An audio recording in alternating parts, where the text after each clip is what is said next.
उमरगा पंचायत समिती सभापती पदावरून संघर्ष निर्माण झालाय। शिवसेना आणि भाजपमध्ये जोरदार रस्सीखेच पाहायला मिळते। दोन्ही पक्षांकडून सभापती पदावर दावा करण्यात आलाय। भाजप सदस्य सहलीवर गेलेले, त्यामुळे शिवसेनेचं टेन्शन वाढलेलं आहे। अडीच वर्षांचा फॉर्म्युला ठरल्याची माहिती मिळते। मात्र पहिले 2.5 वर्ष कुणाला, यावरून मोठा तिढा निर्माण झालाय। उमरगा तालुक्यामध्ये पंचायत समितीच्या सभापती पदावरून भाजप आणि शिवसेनेतील रस्सीखेच अद्यापही कायम आहे।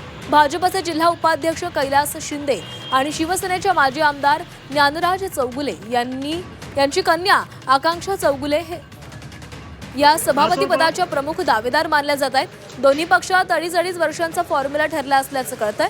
मात्र आता पहिली 2.5 वर्ष कुणाला संधी, यावरून संघर्ष सुरू झालेला आहे। त्यातच आता भाजपचे सदस्य सहलीवर गेल्यानं शिवसेनेचं टेन्शन वाढलेलं आहे।